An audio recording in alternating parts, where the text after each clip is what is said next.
ሸርተቴና ያወጡ ይሻላል።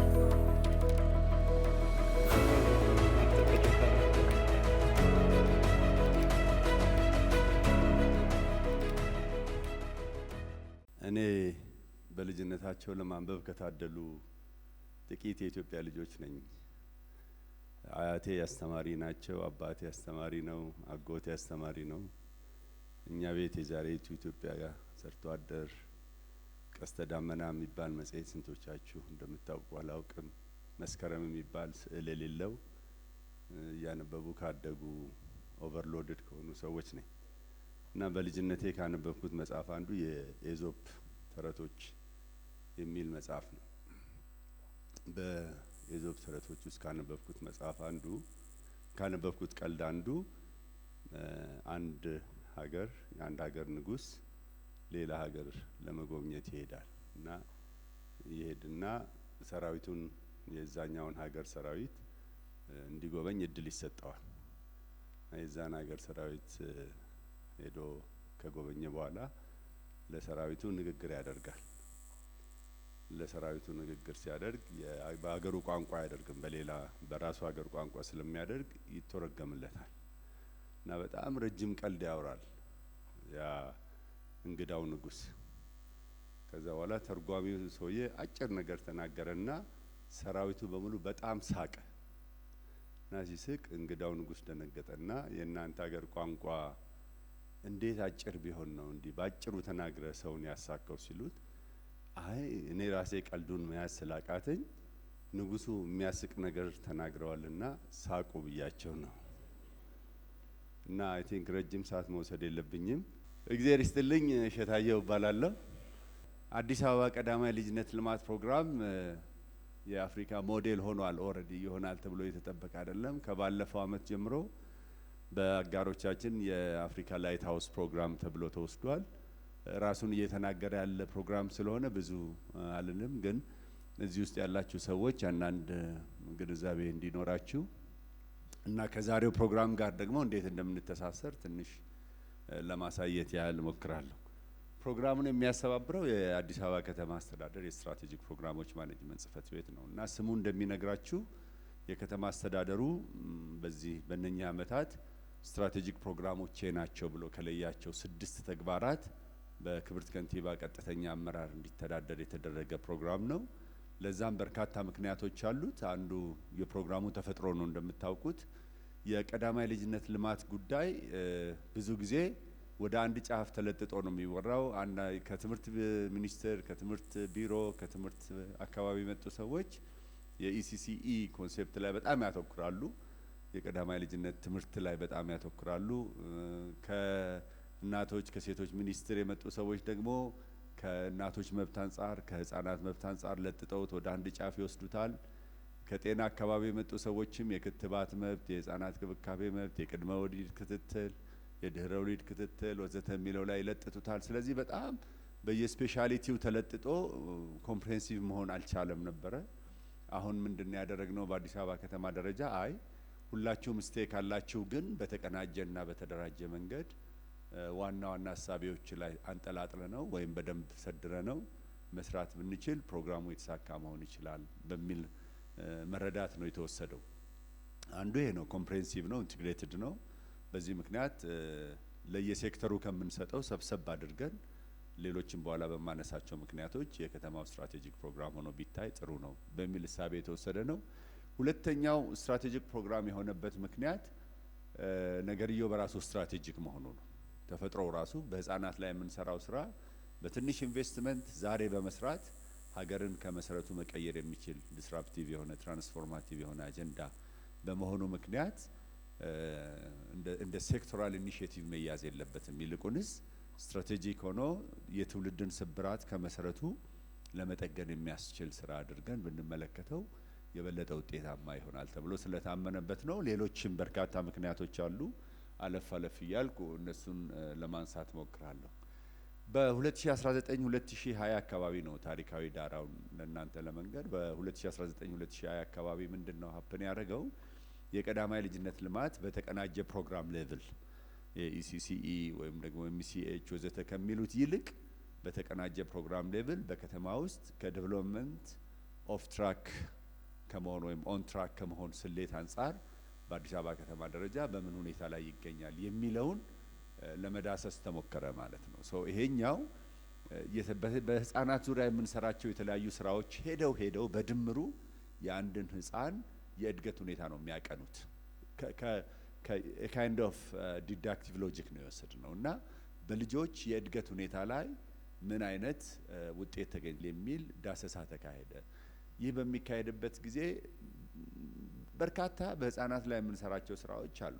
ልጆቻችን እንወዳለን፣ ኢትዮጵያውያን ከስም ጀምረን ከኑሮ ጀምረን ላንተ ብዬ ነው ላንቺ ብዬ ነው ብለን ነው ልጆቻችንን የምናሳድገው። ይህ ግን ባለመደራጀቱና ባለመቀናጀቱ ምክንያት የአዲስ አበባ ከተማ የህፃናት የእድገት ሁኔታ ዳሰሳ ጥናት ምንድነው ያመላከተው? 13% አካባቢ የሚደርሱ የአዲስ አበባ ህፃናት ዴቨሎፕመንታሊ ኦፍ ትራክ ናቸው፣ ወይም ደግሞ የምንሰራቸው ስራዎች የምንሰጣቸው ክብካቤዎች ልጆችን በተገቢው ደረጃ የእድገታቸውን ሁኔታ አላቀኑም፣ በተገቢው መንገድ ላይ አላስቀመጡም የሚል ሪፖርት ወጣ። ይሄ በጣም አስደንጋጭ ሪፖርት ነበረ በወቅቱ። ምክንያቱም የዓለም አማካይ 5% አካባቢ ነው። አንዳንድ የአፍሪካ ሀገሮች ላይ በጣም ከፍ ያሉ ቁጥሮችን እየሰማን እንገኛለን። እኛ ራሳችንን ከአፍሪካውያንም ከዓለምም ጋር እናነጻጽርም። ከራሳችን ልጆች የእድገት ሁኔታ አንጻር ግን ስናየው 13% አካባቢ ህፃናት በዚህ አይነት አሳሳቢ ሁኔታ ላይ መገኘታቸው በራሱ ትልቅ አደጋ ነው ተደርጎ የተወሰደው። ይህ ደግሞ ሌላም ምክንያት አለን። ሌሎቹ የአፍሪካ ሀገራት በቅርቡ አንድ የአፍሪካ ሀገር ጥናት ይፋ ሆኗል። 43-44% አካባቢ ኦፍ ትራክ ናቸው። ግን እነሱ 2 ሚሊዮን ናቸው ነው። እኛ 130 ሚሊዮን ነን። 130 ሚሊዮን መሆናችን ብቻ አይደለም፣ 15% አካባቢው ደግሞ በ0 እስከ 6 ዓመት እድሜ ሬንጅ ውስጥ ነው ያለው እና አብሶሉት ነምበሩ የ13%ቱ 3 ሚሊዮን ሀገር ላይ ካሉ 50% እንኳን ቢሆኑ የኛ እጅጉን አሳሳቢ ነው እና ይሄ was a kind of signal በጣም ጠንከር ያለ ሲግናል ነው የሰጠው ለከተማ አስተዳደሩ። ለምንድን ነው እንደዛ የሆነው? በርካታ ምክንያቶች አሉ። መሀል ላይ ጠቀስ ለማድረግ እሞክራለሁ። ስለዚህ ይህንን ከመሰረቱ መቀየር የሚያስችል የተቀናጀ የቀዳማይ ልጅነት ልማት ፕሮግራም ለመቀየስ ተሞከረ። ያ ነው እንግዲህ ፊውቸር ሆፕ ኦፍ አዲስ ወይም ህፃናት የነገ ተስፋ ለአዲስ አበባ የሚል በጣም ኢንቲግሬትድ የሆነ በኋላ የማነሳቸውን ኤሌመንቶች ወይም ኢኒሼቲቮች የያዘ ፕሮግራም ለመቀየስ ያስቻለን። ሶ 2021 አካባቢ ስራው ተጀመረ። ያው እኛ ሀገርም የትም ዓለም ላይ በእርግጥ እንደዚህ አይነት ነገሮች በሚጀመሩበት ጊዜ እንዲሁ በቀላሉ ቶሎ የሚወሰዱ አይነት አይደሉም እና እኛም ሀገር አንዱ ያጋጠመን ችግር ምንድነው? ሀሳቡን ይዘው በመጡት እና ባስተዋወቁት አካላት ምክንያት የሆነ ኤንጂኦ ቤዝድ ኢኒሼቲቭ ተደርጎ ተወሰደና ትንሽ ተንፏቀቀ ማለት ነው። 2021 አካባቢ ድረስ 2022 አካባቢ ድረስ ትንሽ መንፏቀቅ ገጠመው። ኦገስት 2022 በክብርት ከንቲባ አዳነች የሚመራው ቲም እንደገና ሪኢንቨንት አደረገው ማለት ነው። አጀንዳውን እንደገና መነጋገር አስፈለገ። ምክንያቱም ይህ መንግስት አሁን በስልጣን ላይ ያለው መንግስት ሁሉ የሚያነሳው የትውልድን ስብራት የመጠገን ከስሩ የማስተካከል ኮሚትመንት አንዱ መፍትሄ ተደርጎ ተወሰደ እና ኦገስት 2022 የከንቲባ ጽህፈት ቤት አመራሮች በሙሉ የከተማ አስተዳደሩ አመራሮች በሙሉ ባደረጉት ዲስካሽን አይ ቲንክ ይህንን አጀንዳ እንደገና ማንሳት ቁመናውን ማስተካከል ያስፈልጋል እና ወደ አዲስ ስርዓት መዘርጋት ያስፈልጋል የሚለው ዲስካሽን መጣ። ኦክቶበር አካባቢ የፕሮግራምስ ማኔጅመንት ኦፊስ አሁን ወደ ስትራቴጂክ ፕሮግራም ማኔጅመንት ኦፊስ የተቀየረው ተቋም መደራጀት ጀመረና ጃንዋሪ 2023 ላይ ነው ከፍ ባለ ቶን እና ከፍ ባለ ፖለቲካል ኮሚትመንት ይዘነው ብንንቀሳቀስ ይሻላል የሚል ዲሲሽን ተወሰደ። ከጃንዋሪ 2023 ጀምሮ የሜየር አዳነች ሌጋሲ ጎል ተደርጎ ተቀመጠ ማለት ነው። 5 ዓመት ቢሮ ውስጥ የምቆይ ከሆነ ከዚህ ውጭ ሌላ ፕራዮሪቲ የለኝም። የኔ ፕራዮሪቲ 1 የሚቀጥለውን ትውልድ ተስፋ በማቅናት የሀገርን ስብራት ከስሩ ማስተካከልና መቀየር ያስፈልጋል የሚል ኮሚትመንት ተወሰደ። ይሄ ወዝኖት የፖለቲካል ማርኬት እንደ ፖለቲካ ገበያ እንድታዩት አልሻም። በትውልድ ላይ ይሰራለሁ የሚል ኮሚትመንት የመሪ ኮሚትመንት ነው። የፖለቲካሊም ኮሚትድ ከሆኑ they are right ብዬ እወስዳለሁ እኔ እንደ ባለሙያ። ሶ ሌጋሲ ጎሉ ክሊር ሆኖ ተቀመጠ። ምንድነው? አዲስ አበባ ኦን አቨሬጅ አሁን ባለው ፕሮጀክሽን የኛ ሴንሰስ ያለበት ችግር እንደተጠበቀ ሆኖ 1.3 ሚሊዮን ህፃናት አካባቢ አሏት። እንግዲህ የአዲስ አበባ ፖፑሌሽን በፕሮጀክሽኑ በሲኤስኤ ፕሮጀክሽን 4-5 ሚሊዮን አካባቢ ይጠጋል። ይሄ አዲስ አበባ የሚኖረው ነው። ከአዲስ አበባ የሚጠቀመው ዴይ ታይም ፖፑሌሽኑን ዩ ካን ኢማጂን 10 ሚሊዮን እንደማይገባ እኔ አልጠራጠርም። እና ግን እንደምታዩት 15% አካባቢ የፖፑሌሽን ፒራሚዱ የሚያሳየው የሚቀጥለው ትውልድ ጣፋንታ የሚወድቅበት ሰው ብዙ ነው። ይሄንን ከ130 ሚሊዮን ብታሰሉት ክሎስ 16-17 ሚሊዮን አካባቢ በዚህ እድሜ ሬንጅ ውስጥ የመውደቅ እድል አለው እና ይሄንን ማስተካከል ያስፈልጋል። ከ11.3 ሚሊዮን ችልድረኑ ግን እነኚህ ህጻናት ግን በእውነተኛው ፖፑሌሽን ፕሮጀክሽን ከአዲስ አበባ አንጻር ስታዩት በጣም 1/3 ኦፍ ዘ ፖፑሌሽን ማለት ነው። የ4 ሚሊዮኑ 1/3 ነው እና የመብትም ጉዳይ ነው እና እነኚህን ልጆች ከመሰረታቸው የማቅናት ዴቨሎፕመንታሊ ኦን ትራክ የማድረግ ስራ መሰራት አለበት አሉ ክብርት ከንቲባዋ። ሌጋሲ ጎሌ ማንትራው ወይም ደግሞ ይዤ የምሰራበት መፈክር ይህ ነው ብለው ላውንች አደረጉ ማለት ነው። ምንድነው?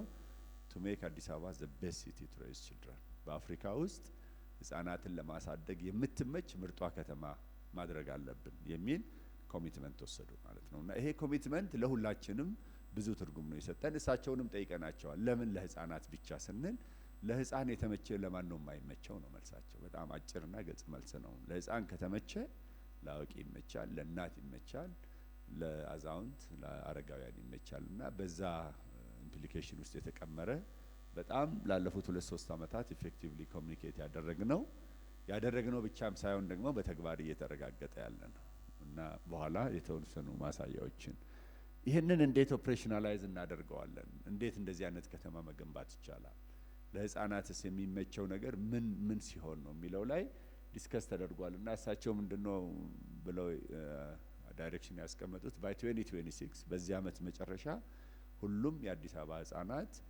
የህይወት ጅማሬያቸው የተቃና እንዲሆን ማድረግ አለብን እና ኦልሞስት እያገባደድ ነው 2026። ይሄ በጣም ክሪቲካል አመታችን ነው።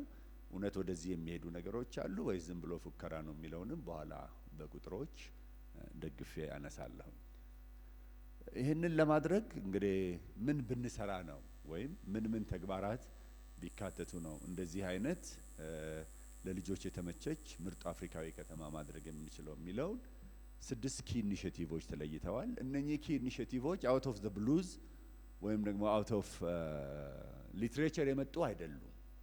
እንደው እንትና እንዳለው ብለን የቀመርናቸው አይደሉም። የእነኚህ ኢኒሺዬቲቮች መነሻው 13% ኦፍ ትራክ ያደረጉን ችግሮችን ሚረር ያደረጉ ናቸው። ሶ ኢትስ አ ካይንድ ኦፍ ሪቨርስ ኢንጂነሪንግ ማለት ነው። ምን ስላጡ ነው 13% አካባቢ ህፃናት በከተማችን ዴቨሎፕመንታሊ ኦፍ ትራክ የሆኑበት ሪዝን ምንድነው የሚለው ተጠንቶ ነው እና ያንን መቀልበስ የሚችሉ ያንን ማስተካከል የሚችሉ ስራዎችን ለመስራት ሞክረናል። የመጀመሪያው ትልቁ የአዲስ አበባ ከተማ ወላጆች ብሎም የአብዛኞቹ ኢትዮጵያውያን ወላጆች እጥረት ምንድነው? ልጆቻችንን እጅግ በጣም እንወዳለን፣ ልጆቻችን ልዩ ፍቅር አለን። ግን ልጆቻችንን ለእድገታቸው በሚጠቅም ሁኔታ እንዴት ልንንከባከባቸው እንደሚገባ፣ ልጆቻችንን እንዴት ልናሳድጋቸው እንደሚገባና ልጆቻችንን የሚጎዱ ነገሮች ምን እንደሆኑ አናውቅም። እና ይሄ ነው አንዱ ኦፍ ትራክ የሆኑበት ምክንያት የሚለው ጥናት ያረጋገጠ ጉዳይ ነው። ለምሳሌ ልጆቻችንን በጣም ስለምንወድ ሞባይል እንሰጣቸዋለን። ልጆቻችንን በጣም ስለምንወድ ቴሌቪዥን ጋር ቁጭ ብለው እንዲውሉ ደስ ይለናል። ከኛም ላይ ዝም ስለሚሉ ነው። ውስጡን ስለምንወዳቸው ብቻ ሳይሆን የነሱን መጠየቅ፣ የነሱን ማልቀስ፣ የነሱን መነጫነጭ፣ የነሱን ኢንኩዊዚቲቭ መሆን ወዘተ ስለማንፈልግ ልጆቹን እንገፋለን። ወይም ልጆቻችንን ከመቼ ጀምረው ልንንከባከባቸው እንደሚገባ፣ ምን አይነት የእድገት ምልክቶችን ማሳየት እንደሚገባ በቂ እውቀት የለንም። ስለዚህ የመጀመሪያ ስራ መሰራት ካለበት ፓረንትስ እና ኬር ጊቨርስን ትንሽ አቅማቸውን መገንባት፣ ለጽንስ ጀምረው ማድረግ ያለባቸውን ክትትል፣ ከህፃናት ጋር የሚኖራቸውን ኢንተራክሽን ወዘተ እንዴት ማወቅ እንዳለባቸው ማሰልጠን ያስፈልጋል፣ ማስተማር ያስፈልጋል፣ መደገፍና መከታተል ያስፈልጋል። በዚህ ድጋፍና ክትትል ውስጥ ደግሞ የሚታዩ ጥረቶች ካሉ እነሱን ደግሞ በደገፍ ሪፈራል ሲስተሞችን ስታብሊሽ ማድረግ ያስፈልጋል የሚለው የመጀመሪያው ኪ ኢኒሺዬቲቫችን ነበረ ማለት ነው። ሁለተኛው ጤና ጣቢያዎቻችን ባለፉት አመታት በጣም በርካታ ጤና ኬላዎች፣ ጤና ጣቢያዎች፣ ሄልዝ ኤክስቴንሽን ወዘተርፈ ኤክስፓንድ ተደርገዋል። የክትባት ሽፋናችን አድጓል። የኤምሲኤች የኮንቬንሽናል ኤምሲኤች ወይም ደግሞ የተለመደው የህፃናትና እናቶች ጤና አገልግሎትም ጥሩ አድጓል። ነገር ግን እነኚህ ነገሮች ከየት ነው ፕሮጀክትድ የሆኑት? ከኪዩሬቲቭ ትሪትመንት ኮንሴፕት ነው የመጡት እንጂ የልጆችን የእድገት ሁኔታ ወይም ዴቨሎፕመንት ማይልስቶን ፕሮፐርሊ እየለኩ ያንን ከማስተካከል አንጻር ሰፊ የሆነ ክፍተት እንደሚታይባቸው አይተን ጤና ጣቢያዎች ውስጥ ያሉትን እነኚህን ኪዩሬቲቭ የሆኑ ሰርቪስስ በተወሰነ ደረጃ በማሳደግ የልጆችን የእድገት ሁኔታ መከታተልና የሪፈራል ሲስተሙን ደግሞ ማጠናከር ያስፈልጋል የሚለው ሁለተኛ ስራችን አድርገን ያስቀመጥን። ሶስተኛው ስራችን የህፃናት የክብካቤ ማዕከላት ናቸው። አንደኛ የዴይኬር አክሰስ የለም። ዴይኬር አፎርደብል አይደለም። ያለውም አፎርደብል አይደለም። አፎርደብል ነው ብለውንም የምናስገባቸው ሌላ ማጎሪያ የሆኑ ለልጆች ተገቢውን እንክብካቤ የማይሰጥባቸው ማዕከላትና ተቋማት እየሆኑ መጡ ማለት ነው። ስለዚህ ይሄ በጣም ውስብስብ ችግር ነው። የመጀመሪያው ማስፋፋት ያስፈልጋል። ዴይኬሮችን ማስፋፋት ያስፈልጋል። ዴይኬሮቹ ከተስፋፉ በኋላ ደግሞ ውስጣቸው ካይንድ ኦፍ ኢዱኬር እንዲሆኑ ተገቢው የእድገት ክትትል የሚካሄድባቸው ኤርሊ ለርኒንግ ስቲሙሌትድ የሚሆንባቸው ቦታዎች እንዲሆኑ ማድረግ ያስፈልጋል። ሴፍቲ ኤንድ ሴፍ ጋርዲንግን በደንብ መጠናከር አለበት። የኤርሊ ለርኒንግ ፕራክቲስ እዛ አካባቢ መጀመር አለበት። የአፎርደቢሊቲውም የአክሰሱም የሴፍቲ ኤንድ ሴኩሪቲውም የኤርሊ እንትኑም የኤርሊ ለርኒንጉም ፓኬጅ ኮምፕሬንሲቭሊ ያለበት ስትራክቸር የሆኑ ዴይኬሮችን ማስፋፋት ያስፈልጋል የሚል ሶስተኛ ኢኒሼቲቭ አድርገን አስቀመጥን። በጣም በኋላ ማነሳቸው አስፈሪ ዜናዎች አዲስ አበባ በተለይ 2021 አካባቢ ላይ ታስታውሳላችሁ። የልጆች መሰረቅ፣ መጥፋት፣ መቃጠል፣ መገደል ጭምር በጣም መውጣት የጀመረበትና ዜናው ትንሽ ጥሩ ያልነበረበት ዘመን ነበረ። ይህንን ኢኒሼቲቭ ላውንች ስናደርግ ማለት ነው። አራተኛው የፕሪ ፕራይመሪ ስኩል በተለምዶ ኬጂ የምንላቸው እነኚህም ለዴይኬር ያስቀመጥናቸው አይነት ቻሌንጆች ነበሩበት። አንዱ አክሰስ ነው። አክሰስ በጣም ውስን ነበሩ፣ አፎርደብል አልነበሩም። አንዱ እሱ ነው። ሁለተኛ የነበረው ችግር ልጆች ወደ ትምህርት ቤት የመሄድም ኢኒሼቲቭ የመነሳሳቱም የሬጂስትሬሽኑም ሁኔታ ችግር ነበረበት። ሶስተኛ ልጆች ደግሞ ለፕራይመሪ ስኩል የነበራቸው ዝግጁነት በራሱ በጣም ዝቅተኛ 40 እስከ 60% ይጫወት የነበረበት ሁኔታ ነው ያለው። ይህም በጣም አደገኛ ሁኔታ ነው የነበረው። አምስተኛ ላይ የነበረን ልጆች አይጫወቱም ነው። ያው ከተማ በባህሪው የኮንክሪት ዋሻ ነው፣ የኮንክሪት ጫካ ነው ይባላል። ከተሞች ምቾት አላቸው። እድሜ ለወንድም ቻይና ህዝብ ኤሌክትሮኒክሶች በጣም ርካሽ ሆነዋል። እድሜ ለአረቦች ቴሌቪዥኖቻችን 24 ሰዓት መጮህ ይችላሉ። እድሜ በየሰፈሩ ለተቋቋሙ የማይክሮ ኤንድ ስሞል ስኬል ኢንተርፕራይዝ ሶፋ ወንበሮች ርካሽ ሆነዋል። እነኚህ አንድ ላይ ተደመሩና ህፃናትን ሳሎን ውስጥ አጎሯቸው ማለት ነው። ስለዚህ ልጆች ለፀሐይ የማይጋለጡበት የማይቦርቁበት የመጫወት የማህበራዊ ክህሎታቸው ተጣልቶ የመታረቅ ተቃቅፎ የመላቀስ ክህሎታቸው በጣም እየሳሳ የጤናም የአጥንት መሳሳት ወዘተ ችግሮች በጣም እያደጉ እንደመጡ አየን። ኢቭን ሌሎችም በጣም ጠንካራ የሆኑ የውስጥ ደዌ እንትን እርሊ ላይ መታየት የጀመሩበት ሁኔታም አንዱ ችግር ነበርና ይህንን መቀልበስ ያስፈልጋል በማለት ልጆች እንዲጫወቱ እናድርግ፣ ይውጡ፣ ይሩጡ፣ ይቦርቁ። ይሄ የብዙ ችግሮች መፍቻ ይሆናል የሚለው ተሰመረበት ማለት ነው። ስድስተኛው የሴንተር ኦፍ ኤክሰለንስ ነው። ይህንን ሁሉ ያወራነውን ነገር በከፊል አናቀውም፣ ሞዴሉን አናቀውም፣ ዲዛይኑን አናቀውም፣ ምን እንደሚያስፈልግ ምን እንደማያስፈልግ አናቀም። እሱ ብቻ አይደለም፣ ሄዶ ማን ወላጆችን ይምከር፣ የት እናሰልጥናቸው፣ ካሪኩለሙ ምን ይሁን፣ ምንም እውቀት የለም። በቃ ኮሚትመንት እና ፓሽን ነው የነበረው። ይህንን በሪሰርች በኖሌጅ ማኔጅመንት በካፓሲቲ ቢልዲንግ ወዘተርፈ የሚደግፍ ሴንተር ኦፍ ኤክሰለንስ ደግሞ እናቋቁም። ኢን ዘ ሾርት ረን ከተለያዩ አካላት ጋር ይስራ፣ ኢን ዘ ሎንግ ረን ደግሞ የአፍሪካ ላይት ሃውስ የሚሆን አፍሪካ ሴንተር ኦፍ ኤርሊ ቻይልድሁድ ዴቨሎፕመንት እናቋቁም ብለን ኮሚትድ ሆን ማለት ነው። ሶ ዲስ ወር አክቹሊ ዘ 6 ኪ ሊቨርስ። ይሄንን ደግሞ ማስተዳደር የሚችል ኢፌክቲቭ የሆነ የክሮስ ሴክቶራል ገቨርነንስ ሲስተም እናውጣ። በተለምዶ ከነበረው ሴክተር ቤዝድ ተውት እንውጣና ይህንን አንድ ላይ አቀናጅቶ መምራት የሚችል ተቋም እንመስረት። ተቋሙ ይህንን ፕሮግራም አድቮኬት ያድርግ፣ ኮሚዩኒኬት ያድርግ። ይህንን ሁሉ ደግሞ በኤስቢሲሲ ወይም በሶሻል ኤንድ ቢሄቪየራል ኮሚኒኬሽን አንከር እናድርገው፣ እንደግፈው የሚል ሀሳብ መጣ። የመጨረሻ ደግሞ ስትሮንግሊ የሜዥርመንት ኢቫሉዌሽን ኤንድ ለርኒንግ ሲስተም እንዘርጋ ብለን 2022 ላይ ይህን ይፋ አደረገ። 2023 ጃንዋሪ አክቹዋሊ እስከ ሜይ የሄደ ዝግጅት ነው። ሜይ አካባቢ ላይ በጣም ኮምፕሬሄንሲቭ እና ኮሚትድ ሆነን ላውንች ያደረግነው ማለት ነው። ሶ ይሄንን መስራት ካለብን ደግሞ ዋት ዌር ኪ ሜትሪክሶቹ ምን ይሆኑ የሚል ዲስካሽን ነበረ። ምንድነው ቁጥሮቹን በኋላ የምንለካቸው ነገሮች ምንድነው መሆን ያለባቸው? ሶ የመጀመሪያው ታርጌታችንን ክሊር አደረግን። ክሊር ያደረግነው ምንድነው አዲስ አበባ 1.3 ሚሊዮን ገደማ ህጻናት ይኖራታል፣ ከ0 እስከ 6% የሚሆኑት። እነሱን በሙሉ ለመድረስ በምንችለው አቅም እንስራ።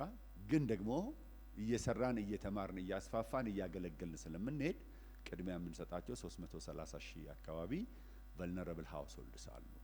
በተለይ የአክሰስ የኤክስፓንሽን የሰርቪስ ፋሲሊቲ ችግር ያለባቸውና እነኚህን በማስተካከል ስራችንን እንጀምር። ታርጌቶቻችን እነኚህ ናቸው ብለን ለየን።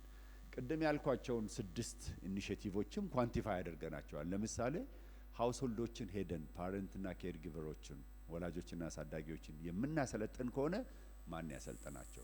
5000 ኮችስ ትሬን እናድርግ። የኢሲዲ ካድሬ የሚሆነው ኮች እናድርግ፣ ደሞዝ እንክፈል፣ እያስተማሩ ይማሩ። እነኚህ ልጆች ካሪየራቸው የሚያድግ ይሆኑ ብለን ሰራን። ሶ ራይት ናው ቁጥሮቹን በኋላ ሪፖርት ለማድረግ እሞክራለሁ።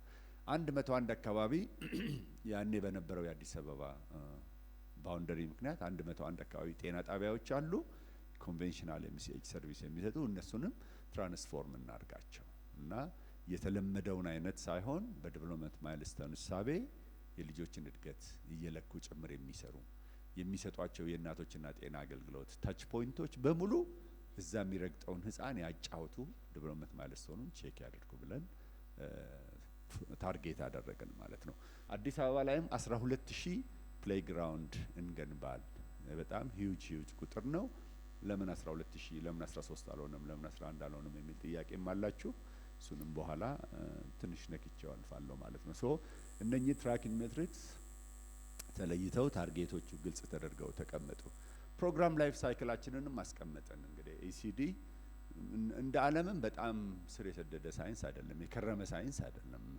በጣም የቅርብ ዘመን ሳይንስ ነው በተቀናጀ ደረጃ ሲነገርና በእኛ ደረጃ ስታዩት አንዳንዱን ኮንሴፕት ራሳችን ሪኮንሴፕቹዋላይዝ ማድረግ ነበረብን፣ አዳፕት ማድረግ ነበረብን። በአዲስ አበባ ቅኝት፣ በኢትዮጵያ ቅኝት፣ በአማርኛ ሲነገር አንዱ ለምሳሌ አከራካሪ የነበረው ቅድመ ልጅነት እንበለው ቀዳማይ ልጅነት እንበለው የሚለው ራሱ ትንሽ ወራት የወሰደ ዲስካሽን ነበረ። ቅድመ ብንለው ፕሪ መሆኑ ነው።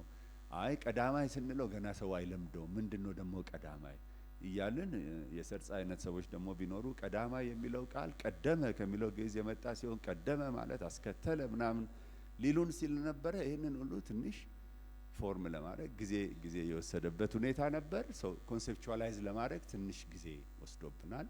እሱን እንደጨረስን ፓይለት ለማድረግ ነው የሞከርነው። ሞዴሎቻችን የተለያዩ ተግባራት ስለነበሩት ዘርዘር ስናደርጋቸው እያንዳንዳቸውን ፓይለት እያደረግን እየተማርንባቸው፣ ይሄም አንድ አመት ተኩል አካባቢ ሁሉንም ስራዎች ፓይለት ያደረግንበት ጊዜ ነበር። ስኬል አፕ ማድረግ ጀምረናል። አሁን ፓይለቱን ሰክሰስፉል ኮምፕሊት አድርገን አብዛኞቹን አይ ካን ሴይ 100% አሁን ወደ ስኬሊንግ አፕ እየገባን ነው። በጣም በስፋት እንደምታዩት ነው። ጠዋት ተነስተ ማታ ተኝታችሁ ጠዋት ስትነሱ ሰፈራችሁ ውስጥ 4-5 መጫወቻ ሜዳ እያያችሁ እንደሆነ ገምታለሁ። ይሄ የስኬሊንግ አፕ ፌዝ ነው። ፕሮባብሊ ከዚህ አመት አጋማሽ ከ2026 አጋማሽ በኋላ ወደ ሜይን ስትሪሚንግ እንሄዳለን። it will no more stay in our office ግን እኛ ወደ ስትራቴጂክ ሰፖርት ወደ ቴክኒካል ሰፖርት ሺፍታችን ሮል እናደርግና እንደገና ፕላን ማድረግ ካለብን እናደርጋለን ብለን የሰራ ነው። በጣም ስትሮንግ የሆነ ዳሽቦርድ አለን። ይሄ ዳሽቦርዳችን በየወሩ በኳርተርሊ አንዳንዴም በተለያዩ ጊዜያት እንደያስፈላጊነቱ ከሁሉም ሰርቪስ ስፖቶቻችን ላይ መረጃዎችን ሰብስበው ወደ ሴንተር ያመጣልናል። ሶ ስፓሻል ዳታ አለን። አንዳንዶቹን በጣም በጠንካራ ኢንዴክሶች እንለካለን። ለምሳሌ ዌይት ቱ ሄት ልንለካ እንችላለን። ኦር ስታንዲንግን በተወሰነ ደረጃ ልንለካ እንችላለን። እንደዚህ አይነት ነገሮች በዳሽቦርዳችን ምንድነው እስካሁን ያሳካችሁት? ይሄ ትልልቅ ቁጥር አስደንጋጭ ነው የሚል ነገር እንዳላችሁ ገምታለሁ። ለምሳሌ በፓሬንታል ኮቺንግ በወላጆችና አሳዳጊዎች የምክር አገልግሎት አሁን ከ5000 አሰልጥነን ዲፕሎይ አድርገናል። 5000 ፓሬንታል ኮቾች በአዲስ አበባ ውስጥ በተመረጡ ሰፈሮች እየዞሩ በር እያንኳኩ እዚህ ቤት እርጉዝ አለ ወይ፣ ደህና እርግዘሻል ወይ፣ ወልደሻል ወይ እያሉ እያንዳንዱ ሰው ይመክራሉ፣ ያስተምራሉ። እዛ ጋር እንደምታዩቸው የልጆችን የእድገት ሁኔታ ይከታተላሉ። ላለፉት 2 ዓመታት አኑዋሊ ኦን አቨሬጅ 250 ሺህ ሃውስሆልድ ከቨር አድርገናል። ኦን አኑዋል በየ2 ሳምንቱ የሚጎበኝ ማለት ነው። እና በዚህ ሂደት ለምሳሌ ተገልጦ ይፋ ከወጣው ነገር አንዱ ይሁች ማንም ሊገምተው የማይችለው ነገር ከ470 አካባቢ የአዲስ አበባ ህጻናት በአካል ጉዳት ምክንያት ተደብቀው እንደሚኖሩ ማወቅ ችለናል ማለት ነው። ይሄ ሰርቪስ በመሄዱ ብቻ ዛሬም አዲስ አበባ ውስጥ እንደ ድሮ እንደ ገጠሩ ሀገር እርግማን ነው ምናምን ነው ብሎ ሸፍኖ ደብቆ ከመከራው ጋር የሚኖር ቤተሰብ እንዳለ ማየት የቻልነው። ሶስተኛው የዴይ ኬር ሰርቪሳችን ነው። ይህንን ፕሮግራም በምንጀምርበት ጊዜ አዲስ አበባ ውስጥ የነበረው የዴይ ኬር ቁጥር የሚነገር አይደለም። ይሄ እሱም አፎርደብል አይደለም ዴፊኒትሊ። ዛሬ አሁን ይህንን ሪፖርት ስናገር አዲስ አበባ ውስጥ 1004 ዴይ ኬሮችን ኤክስፓንድ አድርገናል። ዛሬ አውር ጎል ወዝ 1000 እና 1004 ዴይ ኬር አዲስ አበባ ውስጥ ኤክስፓንድ ስናደርግ እንዲሁ ዝም ብሎም አይደለም። በ6-7 ሺህ አካባቢ የሚደርሱ ህጻናትን ሰርቭ ማድረግ ጀምረናል። ከዚህ ታሪክ ውስጥ ደስ የሚለኝ እኔ የዴይ ኬሮቻችን ሞዴሎች ናቸው። እንደምታዩት 6 አይነት ዴይ ኬሮች አሉ። 271ዱ ፕራይቬት ናቸው። 1000 ውስጥ አልተካተቱም። ከነኚህ ውስጥ በጣም የምንወደው በጣም ኢንትረስቲንግ የሆነውና እንደ ክሮስ ሰብሲዲ እንደ ገቨርንመንት ሶሻል ሪስፖንሲቢሊቲ ኢንስትሩመንት የምናየው ፐብሊክሊ ፋይናንስድ ዴይ ኬር የሚባል አለ። ፐብሊክሊ ፋይናንስድ ዴይ ኬር ማለት 100% ወጪው በመንግስት ወይም በአጋሮቻችን የሚሸፈን ነው እና አንድ ፕሮግራም እየሞከርን ነው። ያቺ እናት ተመልሳ ቶሎ እንዳታረግዝ ወደ ስራ የማስገባት እና እናትም ልጅም ወደ ጤንነት ወደ እንዲሄዱ ነው። ይሄ በጣም ሀብት የሚፈልግ ጥሩ ውጤት እያመጣንበት ያለ ነው። ሌት ሚ ጊቭ ዩ ቴስቲሞኒ ትንሽ ጭቅጭቅ እንዳላበዛባችሁ ሄዳችሁ እንድታዩት ነው አሁን ቦታውን የምነግራችሁ። ከቡልጋሪያ ወደ አፍሪካ ዩኒየን በሚወስደው በሚካኤል መንገድ ላይ በስተግራ ስትገቡ ቂርቆስ ወረዳ 5 ላይ አንድ የዚህ አይነት ዴይ ኬር አለ እና ይሄ ዴይ ኬር ኦገስት 2024 ነው ኢናጉሬት ያደረግነው። ኦገስት 2024 ነው ካልተሳሳትኩ። ኦገስት 2024 ላይ እዛ ልጆቻቸውን ለማስገባት እድል ካገኙ እናት አንዷ ሶቤት ልብስ በማጠብ የምትተዳደር እናት ናት። እና ሶቤት ልብስ ማጠብ ማለት ይገባችኋል። ሶቤት ሄዳችሁ ልጅ ይዛችሁ ልጃችሁን ቁጭ አርጋችሁ ልብስ ማጠብ አትችሉ። ምክንያቱም የእናንተ ልጅ አበባ ቢበጥስ የሆነ እቃ ቢሰብር ብርጭቆ ቢሰብር ምን ሊፈጠር እንደሚችል ታውቃላችሁ። ሰዎች እናት ምንድነው የምታደርገው? ለ1 ዓመት ከ6 ወር ጠዋት ልጇን እዚህ ላይ ታስቀምጣለች። 3-4 ሰው ቤት ሄዳ ልብስ አጥባ ማታ ከዛው ላይ አውርዳው ታስተኛዋለች። እና 18-17 ወሩ ነበር ወደዛ ዴይ ኬር ሲመጣ። 17-18 ወሩ ላይ ይሄ ልጅ አይንቀሳቀስም፣ መሄድ አይችልም፣ መናገር አይችልም፣ ከሰው ጋር መጫወት አይችልም፣ ምንም አይችልም። የሁሉም ችግር ተረባርቦበታል። ከ6-7 ወር በኋላ ያንን ዴይ ኬር ለመጎብኘት ስንሄድ ይሄ ልጅ መናገር ይችላል፣ መጫወት ይችላል፣ ሸርተቴ ላይ ወጥቶ መንሸራተት ይችላል። ይሄንን አስቡትና በ53 አባዙት።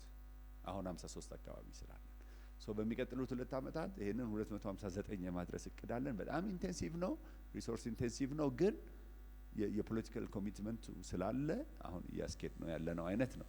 ሌላው መንግስት መስሪያ ቤቶች ውስጥ ያለነው ነው። 700 አካባቢ 800 አካባቢ በየመንግስት መስሪያ ቤቶቹ እነኚህን ዴይ ኬሮች ያስፋፍተናል። እናቶች አሁን ያለ ሰቀቀን ሰራተኛ አጣው፣ እንደ ድሮ አያት አክስት የለም፣ ጎረቤት የለም፣ ታውቃላችሁ፣ ልጆቻቸውን ይዘው ይመጣሉ። እነኚህ በጣም ትልቅ ውጤት ያየንባቸው ናቸው። በጣም እየሞከርን ያለነውና አሁን ሰክሰስፉል እየሆነ ያለው ዴይ ማዘርስ የሚባለው ሞዴላችን ነው። ዴይ ማዘርስ የምንላቸው ሰዓት አላሳየኝም፣ እኔ ብታሳዩኝም አልለቅም። ማይክሮፎን እና ወንበር ይዞ ማን ለቆ ያውቃል? እንኳን እኔ አስተዋዋቂው አልለቃትም። ስለዚህ የዴይ ማዘር ሞዴላችን በየሰፈሩ ያሉ እናቶች ትንሽ የመስሪያ ቦታ ካላቸው እያሰለጠናቸውና ትንሽ የቴክኒክና የግብአት ድጋፍ እየሰጠናቸው የካይንድ ኦፍ ቢዝነስ ሞዴል ነው። አሁን በመቶዎቹ የሚቆጠሩ ሰልጥነው ወደ ስራ ገብተዋል። 150 አካባቢ የሚደርሱ ትንሽ እያስፋፋን ያለ ነው። ፕሪ ፕራይመሪ ስኩሎቻችን አሁን ዴስክ የላቸውም። ኦልሞስት 50% የሚያክሉት 100% ትራንስፎርም አድርገዋል። 25% የሚያክሉት 50% ትራንስፎርም አድርገዋል። ዘንድሮ ሰኔ ላይ ሁሉንም ትራንስፎርም አድርገን እንጨርሳለን። ይሄ የቢሊዮኖች ፕሮጀክት ነው ማወራላችሁ። ማንም ሄዶ መጎብኘት ይችላል። አዲስ የገነባናቸው ፕራይመሪ ስኩሎች አዲስ አበባ ውስጥ ካሉ ኢንተርናሽናል ስኩሎች ይበልጣሉ። ኳሊቲያቸው፣ ጥራታቸው፣ ምናቸው እንግሊዝኛቸው ብቻ ነው እነሱን የማያክለው። ኢንሻአላህ እሱንም እናረጋዋለን ማለት ነው። ሶ በጣም የተሳካ ስራ እያደረግን ያለንበት ነው። የስኩል ሬዲነስ ሬታችን ኦን አቨሬጅ ከነበረበት 60% አሁን 99% 99.7% ደርሷል። የአክሰስ የመስጠት ከቨሬጃችን ከ60ዎቹ ከ40ዎቹ ፐርሰንት 100% ደርሷል። ኢቭን ፐሪፈሪ ሰርቭ ማድረግ ጀምረናል። ይሄ በጣም ዲስራፕቲቭ የሆነ ውጤት ያመጣንበት ነው። ዩ ካን ሲ ዘ ዴታ። ይሄንን ደግሞ ወደ ግል ትምህርት ቤቶች ለማስፋፋት ባለፉት አንድ ወር እንደዚህ ውይይት ጀምረናል ብለን የመጫወቻ ጉዳይ ይሄን ፕሮግራም ስንጀምር በመላ አዲስ አበባ ይሄን ፕሮግራም ስንጀምር በመላ አዲስ አበባ የነበረን የመጫወቻ ብዛት 11 ነበር። ጀስት 11 ከ11ዱ ምናልባት 10ሩ በክፍያ እና አምባሳደር ፓርክን ጨምረን ቆጥረን ነው እና እነሱ በዛ ጊዜ ለማንም አፎርደብልም አክሰሰብልም አልነበረም። ስለዚህ ክብርት ከንቲባ የወሰዱት ምንድነው አዲስ አበባ ውስጥ ስንት የመኖሪያ ብሎክ አለ? 6000 በኋላ ክሊር ስናደርገው 4500 4600 ይደርሳል። ስለዚህ በ6000ም የመኖሪያ ብሎክ ቢያንስ 2 ፕሌይግራውንድ መፍጠር አለብን የሚል ኮሚትመንት ነው የተወሰደው። ዛት ይዟ ይሄ 12000 የሚለው ቁጥር የመጣው። እረ መሀል ከተማ መሬት የለም ሲባል መንገድ ይዘጋ። አሁን እሁድ እሁድ አብዛኞቻችሁ እንደምታዩት አብዛኛው 171 አካባቢ መንገዶች እንዘጋለን ኤቭሪ ዊክ እና መሬት ባጠረባቸውና ራዳ፣ ጉለሌ፣ ፓርትሊ ቦሌ፣ ፓርትሊ ቂርቆስ፣ ፓርትሊ ንፋስ ስልክ እነኚህ አካባቢዎች በዙ መንገድ የምንዘጋበት ሪዝን ሰፈር ውስጥ መንገድ መጫወቻ ቦታ ስላሌለ ነው። ይሄ አሁን በጣም ዲስራፕቲቭ የሆነ ነው። ግማሽ ሚሊዮን አካባቢ ህጻናት ኤቭሪ ዊክ በእነኚህ የመጫወት እድል አላቸው።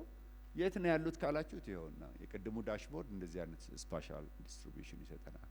ሶ ዌር ኢዝ ሪድ ቱ ቻይልድ አሁን እዚህ ውስጥ ነው የዛሬው መድረክ አስፈላጊነት የመጣው።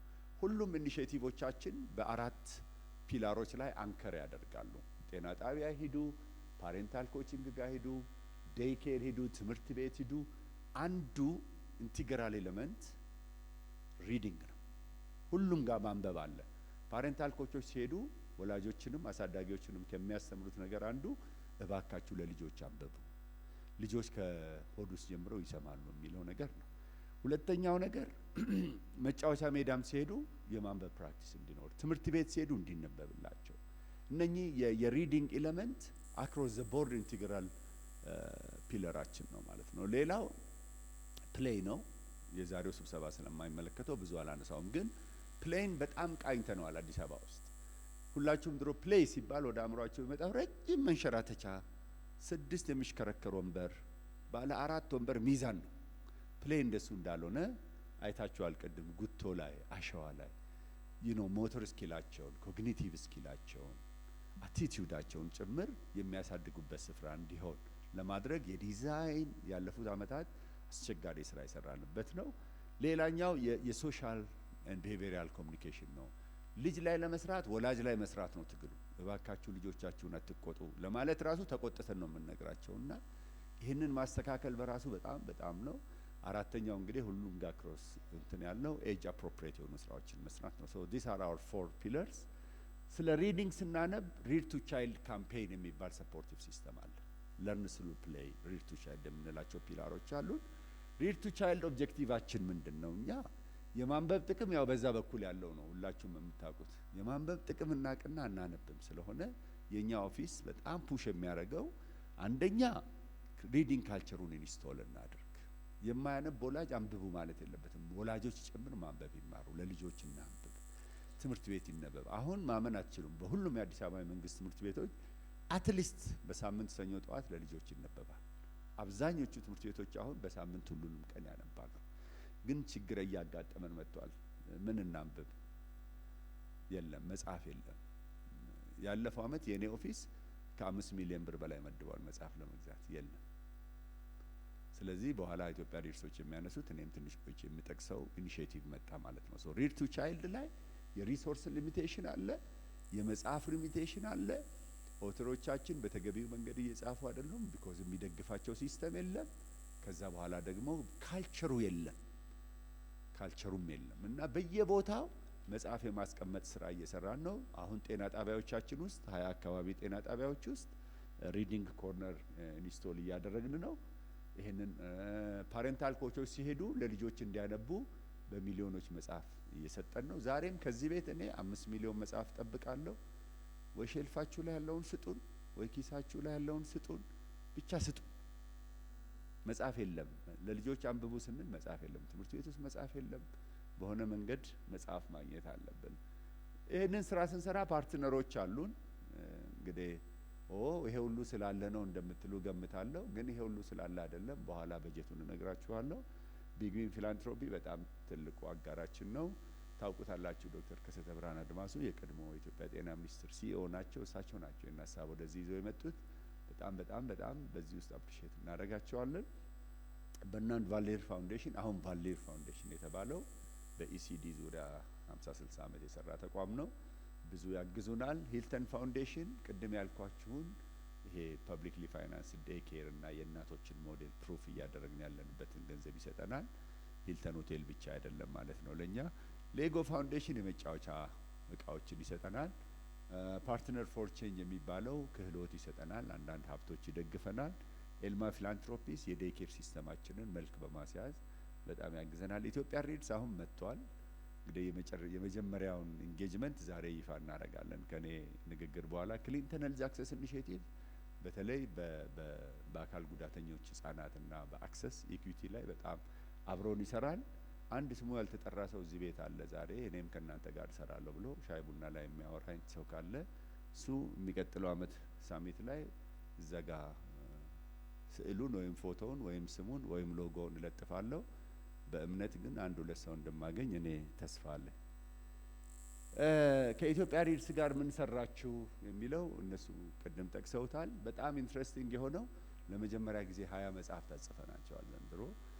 ለመጀመሪያ ጊዜ እነ ሎሊባይን እነ ሽሩሩን ጨምሮ ቦርድ ካርዶችን ጨምሮ ለመጀመሪያ ጊዜ ለልጆች ሆን ተብሎ ቴስት ተደርጎ ሲስተማታይዝ ተደርጎ የተጻፈ መጽሐፍ አለን። በአቅም ግንባታ አብረን እንሰራለን። 1-2 ቪዲዮ ሞክረናል። እንግዲህ ከተሳካ ይሄንን እንደምናሰፋ።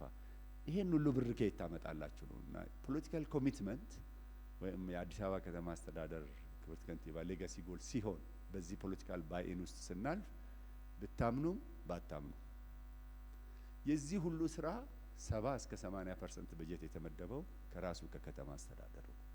እኔ እናንተም በሆነ እኔ ቆሜ ነበር የማጨበጭበው። ታንክ ዩ። በ2019 ይሄን ስራ ሲጀመር የአዲስ አበባ ከተማ አስተዳደር 500,000 ብር ነበር የመደበው። እንዴ ምን ሊያደርጉ ነው ተብሎ ማለት ነው። በባለፈው የሐምሌ በጀት አመት ስንት ብር እንደመደበ ልንገራችሁ። 1.8 ቢሊዮን ብር።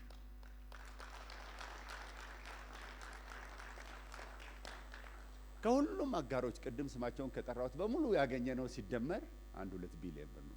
ትንሽ ነው። 200 ሚሊዮን ብር ነው የሚሆነው ሰው። ይሄ ብቻ እኮ አይደለም። አሁን የአዲስ አበባ ከተማ አስተዳደር ሄዳችሁ እዚህ ካዛንቺስ ከዚህ ጋር ወጣ ብላችሁ ወደ 4 ኪሎ ብትነዱ ከፈረሱ አካባቢዎች ውስጥ 30-40% መሬት ቢሸጠው ኖሮ በሊዝ ቢሸጠው ኖሮ ኢን ቢሊየንስ የሚያገኝበትን በሙሉ የልጆች ዓለም የሚል ፓርክ ነው የሰራው። ቦሌ መንገድ ላይ ስትሄዱ ቢሸጡ በቢሊዮኖች የሚሸጡትን መሬቶች በሙሉ የልጆች መጫወቻ ነው የሰራው። ፖለቲካል ኮሚትመንት ማለት ምን ማለት እንደሆነ ላረጋግጥላችሁ እወዳለሁ። ሰዓት አላለቀም፣ ግን የኔ ፕሬዘንቴሽን አልቋል።